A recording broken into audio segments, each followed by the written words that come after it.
சிவாய நம.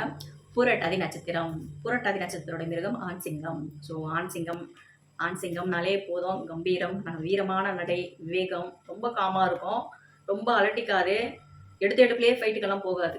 ஸோ இதெல்லாம் ஆண் சிங்கத்தோட ஒரு குணமாக இருக்கும். பட் அதோட ஆட்டிடியூட் தான் எல்லாருக்குமே கவர் பண்ணக்கூடிய விஷயமா இருக்கும். எப்பவுமே வந்து சிங்கத்தை பொறுத்த வரைக்கும் ஆண் சிங்கம் வந்து ராஜாவாக இருந்தாலும் அதுக்கு பேக் போனாக இருக்குது பெண் சிங்கம் தான். ஸோ அதே போல் புரட்டாதியில் பிறந்தவங்களுக்கு மேக்ஸிமம் லைஃப் பார்ட்னர் சப்போர்ட்டிங் பண்ணுவாங்க. பட் என்ன அப்படின்னா அவங்க 2 பேருக்குமே வந்து அந்த புரிதல் எல்லாம் வந்து ஓரளவுக்கு ஒரு மிஸ் அண்டர்ஸ்டாண்டிங்லேயே போகுதுன்னா அங்கே மேஜராக இருக்கக்கூடிய பிரச்சனை வந்து அந்த பேரிங் மாறி போகிறது தான்.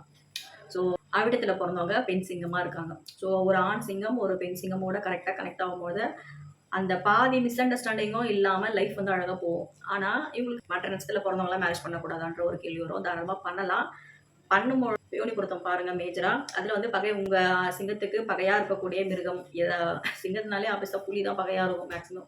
ஸோ அப்போ வந்து அந்த மாதிரி இருக்கக்கூடிய மிருகங்கள் எல்லாம் இணைக்காமல் இருந்தாலே உங்களுடைய இல்லற வாழ்க்கையும் சரி, உங்களுடைய பர்சனல் லைஃப்பும் சரி, அஃபிஷியல் லைஃப்பும் சரி பிரச்சனை இல்லாமல் அழகாக போகும். எங்கே போனாலும் நீங்கள் தான் ராஜாவாகவே இருப்பீங்க. ஸோ இந்த மாதிரி விஷயங்கள் எல்லாம் நிறைய இருக்குது. ஸோ அமைப்பெல்லாம் வந்து பார்த்து மேட்ச் பண்ணும்பொழுது உங்களோட லைஃப் பேட்டர்னே வந்து அழகாக மாறும்.